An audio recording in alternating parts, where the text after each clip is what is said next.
What if the secret to living past 100 wasn't hidden in your DNA, but in your daily choices? Scientists studied 3,000 people who lived well into their 90s and beyond, some even past 110. And guess what?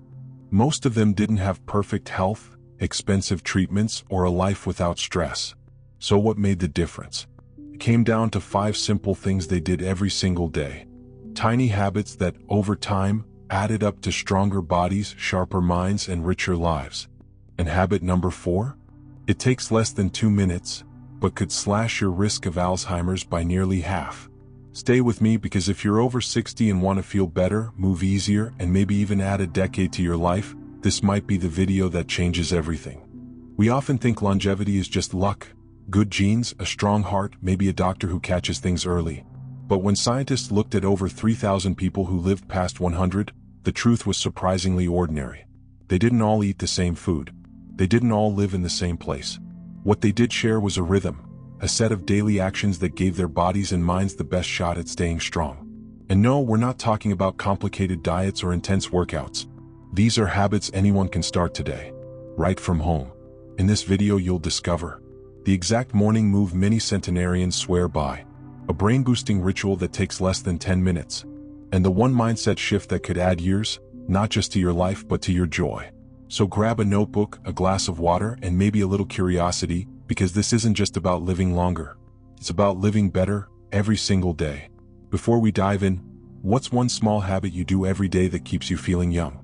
Share it in the comments and let's inspire each other. Daily habit 1.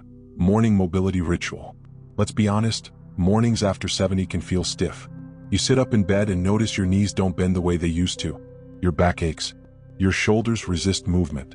But what if that moment, right when you wake up, holds the secret to living not just longer but better? That's exactly what researchers found when they studied centenarians across cultures. People who live beyond 100 almost all share one habit. They move early, every single morning. Not a workout, not a marathon, but a gentle, intentional mobility ritual that primes their body and mind for the day ahead. Take Mr. Sato, a 102-year-old farmer from rural Japan. Every morning at sunrise, he walks through his garden, tends to his bonsai trees, and gently rolls his ankles, knees, and wrists. He says it wakes up the blood. And he's not wrong. Science confirms that even 5 to 10 minutes of gentle morning movement helps. Improve circulation to your heart, brain, and muscles. Lubricate stiff joints to reduce arthritis pain. Lower inflammation, which is linked to every major disease of aging. Boost mood and clarity by releasing feel-good hormones. You don't need a gym or fancy equipment. You just need consistency. Here's a simple 5-minute mobility ritual you can do beside your bed. Joint circles, rotate your wrists, ankles, and neck gently. 10 seconds each. Seated forward bend, sit on the edge of the bed, reach for your toes. Breathe deeply for 20 seconds. Hallway walk. Take 10 slow steps down your hallway and back, focusing on posture and balance. Arm reaches, stretch both arms overhead like you're trying to touch the sky. Hold for 10 seconds. Breath plus twist. Take a deep breath and on the exhale, gently twist your upper body side to side. This isn't just physical. When you start the day by choosing to care for your body, you're telling yourself, I still deserve to feel good. That message matters more than you think. Because mobility isn't just about preventing falls or stiffness, it's about independence, freedom, confidence. And the best part? These gentle rituals become anchors. No matter how chaotic life feels, you'll have this quiet moment each morning to return to yourself. So tomorrow morning, don't just reach for the coffee or check your phone. Give your body 5 sacred minutes. Move with love. Move with intention. Move like someone who plans to be here for a long, beautiful time. Because when you start your day with movement, everything else flows a little easier, and that's the wisdom the 100-year-olds have been trying to tell us all along. Daily habit 2, eating until 80% full, the Hara Hachibu secret. Here's a habit that defies everything we've been taught about meals. Stop eating before you're full. Not when your plate is empty. Not when you're stuffed. But right at the moment your body says, that's probably enough. In Okinawa, Japan, home to one of the longest living populations in the world, this practice is known as Hara Hachibu, which translates to eat until you are 80% full. It's not just a cultural saying. It's a core principle that helps Okinawan elders live well past 100 with low rates of heart disease, diabetes, and dementia. But how does this simple shift lead to a longer life? When we overeat, especially in older age, our bodies face a cascade of stress responses. Excess calories force our digestive system to work harder, trigger inflammation, and overload blood sugar regulation. Over time, this can lead to metabolic disorders like type 2 diabetes, fatty liver disease, and even certain cancers. By contrast, stopping at 80% full allows the body to digest food more efficiently without bloating or discomfort, reduce oxidative stress and inflammation, stabilize blood sugar levels, give organs like the liver, pancreas, and kidneys a break, improve energy and mental clarity after meals. Let's meet someone who learned this lesson the hard way. Marie, 77, used to eat quickly, especially when alone. If I cooked it, I was finishing it, she said. But after meals, she often felt sluggish, bloated, or sleepy. Her doctor noticed her rising blood sugar levels and suggested trying the Hara Hachibu method. She started using a smaller plate, eating more slowly, and putting her fork down between bites. Most importantly, she began listening to her body, not the clock, not the portion size. Within a few weeks, her digestion improved. Her energy stabilized. And surprisingly, she didn't feel deprived, she felt free. So how do you practice Hara Hachibu? Here are 4 practical tips. Eat slowly. It takes about 20 minutes for your brain to register fullness. The slower you eat, the more accurate your stop signal. Use smaller plates or portions, visual cues matter. Less food on the plate helps retrain your brain around satisfaction. Pause mid-meal, halfway through ask yourself, am I still hungry or just eating out of habit? Notice the difference between full and satisfied. Full is heavy. Satisfied is peaceful.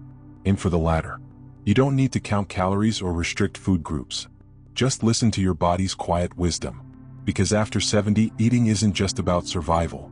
It's about nourishing your future, protecting your organs, supporting your energy, and honoring the body that's carried you through so much. Remember, living past 100 doesn't require starving. It requires stopping just a little before too much. That's the power of 80%. And it's a habit anyone at any age can start today. Daily habit 3, social connection, the hidden lifeline that keeps you alive. If you ask centenarians around the world what keeps them going, you might expect them to mention green vegetables, long walks, or herbal teas. But more often than not, the answer is far simpler and more powerful.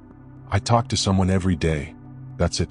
A phone call, a chat with a neighbor, a shared meal, or a cup of tea with a friend. For people over 70, these small, daily moments of connection are not just comforting, they are life-saving. Research from Brigham Young University and other institutions has shown that chronic loneliness increases your risk of death by up to 26%, a greater risk than obesity and even smoking 15 cigarettes a day. And it's not just emotional. Loneliness weakens the immune system, raises stress hormones, and accelerates cognitive decline. Let's meet someone who proves this truth with every breath. Irene is 101 years old. She lives in a small village in northern Italy, where every afternoon she sits under a fig tree with 3 other women her age. They don't do anything remarkable. Just sip tea, share gossip, and laugh about old times. I think it's the tea that keeps me alive, she jokes. But really, it's the company. Irene lost her husband 30 years ago. She lives alone. But she's never lonely because every day she reaches out. That's the key. Social connection isn't about having a big circle of friends or a packed calendar. It's about one meaningful interaction a day. One moment where you feel seen, heard, and understood. Here's what you can do to build that into your life. Make one call a day, whether it's your daughter, an old friend, or even a neighbor you haven't talked to in years. One real conversation keeps your emotional heart beating strong. Create a ritual, a daily tea break with someone, a walk at the same time each morning with a buddy, or Sunday lunch with family, even virtually. Join a community, whether it's a senior center, a book club, a religious group, or an online community for people your age. Community keeps you grounded. Be the first to reach out. Don't wait for others. That call you're hoping for? Sometimes it has to come from you. Small talk counts.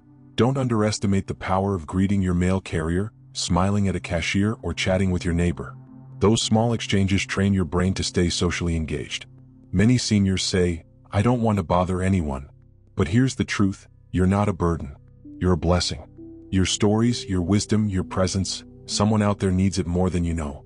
So if you want to live a long, rich, meaningful life, don't just focus on what's on your plate. Focus on who's at your table. Because while nutrition feeds the body, connection feeds the soul. And a nourished soul can outlive anything. Daily habit 4, the mental micro-challenge, tiny tasks that keep your brain young. We've all heard the phrase, use it or lose it. But what if we told you that just 5 to 10 minutes a day of mental challenge could help keep your brain sharper well into your 90s and beyond? That's exactly what centenarian studies are finding. Long-lived individuals often engage in a daily mental micro-challenge, a small task that makes the brain stretch, learn, or focus. It's not about going back to school or solving calculus problems. It's about consistency, curiosity, and using your mind like a muscle. Take Mr. Takashi, a 100-year-old man from Okinawa, Japan. Every morning after his tea, he sits at the same wooden desk with a pencil and newspaper and solves a crossword puzzle. Nothing fancy. Just 15 minutes of wordplay. He says it's his way of reminding the brain who's boss. Neuroscientists now back him up. These tiny cognitive workouts build cognitive reserve, a kind of mental savings account. When your brain faces age-related changes or early signs of decline, this reserve helps delay symptoms and protect function. Think of it like a mental shield built one small challenge at a time. Here's how you can build this habit into your own life.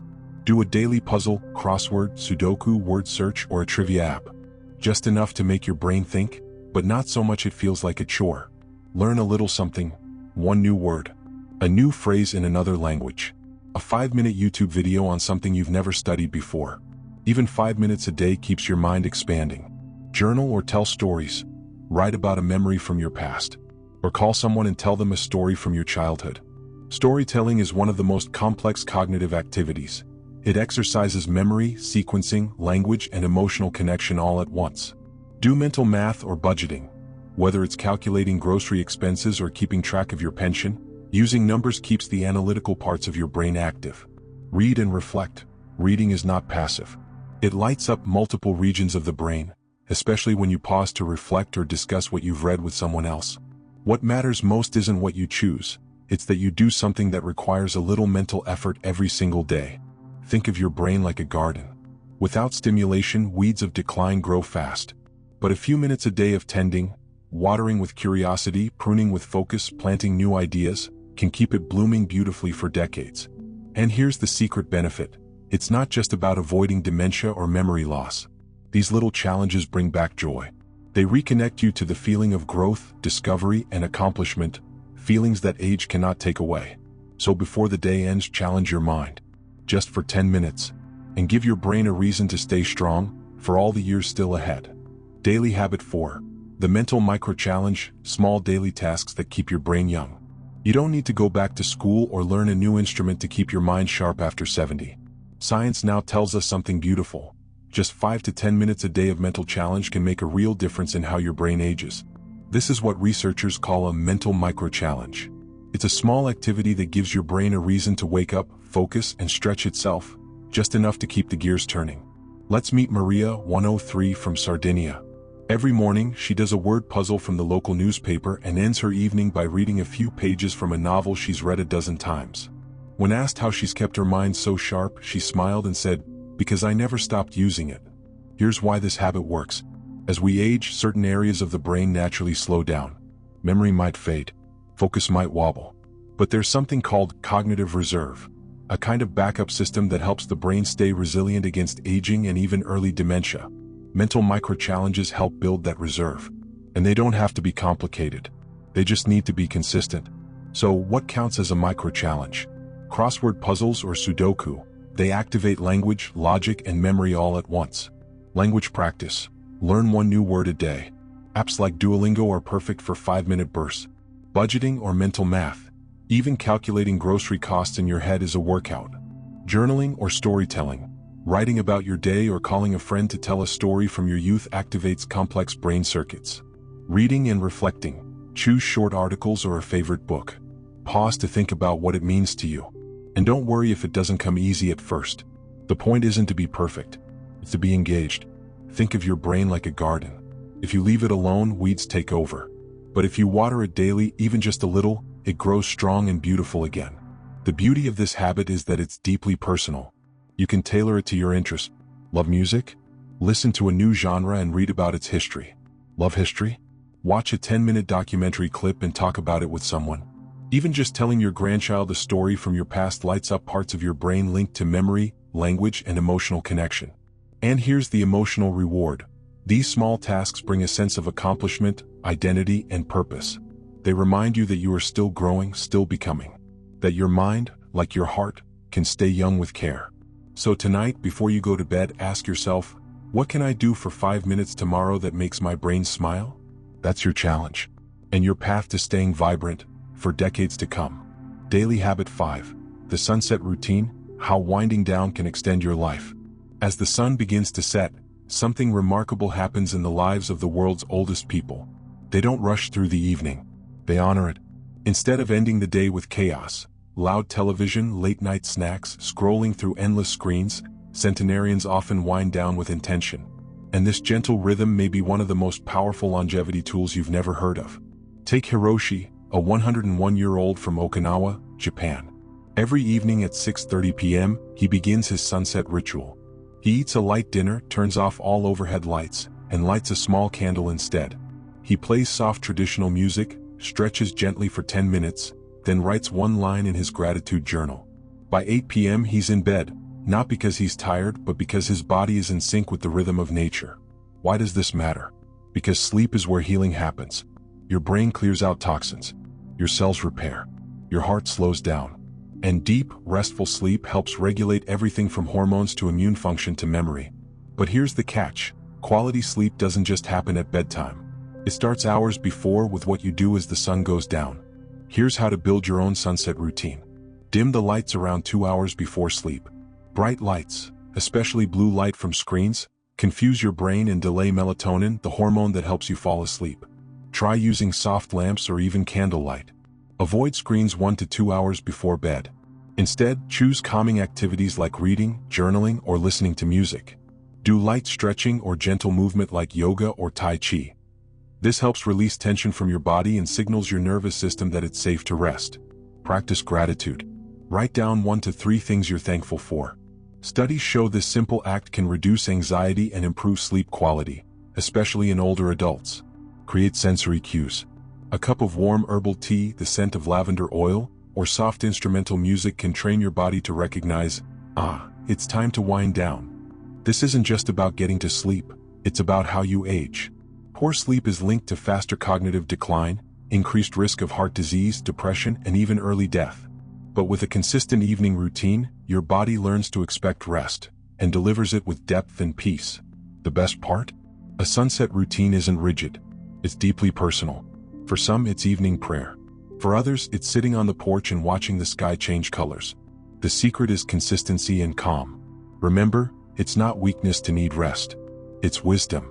So tonight, as the sky softens and your day comes to a close, ask yourself, how do I want to end today?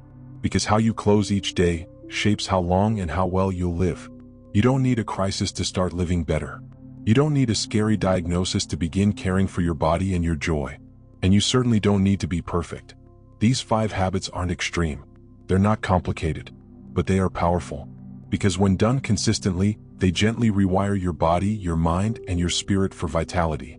Whether it's the 80% rule at the dinner table, or stretching with the sunrise, or putting down the phone at sunset. These are not just habits. They are acts of self-respect. So here's your invitation. Pick one. Just one. Try it tomorrow. Because your next decade, yes, the one where you feel lighter, sharper, and more alive, starts with your next decision. You're not too late. You're right on time. Now I want to hear from you. Which of the 5 habits are you starting today? Let us know in the comments. Your story, your effort, might be the exact spark someone else needs. And if you found this helpful, please like, subscribe, and turn on the bell. This channel is here to help you grow younger, with wisdom, purpose, and heart. Your journey matters. Let's walk it together.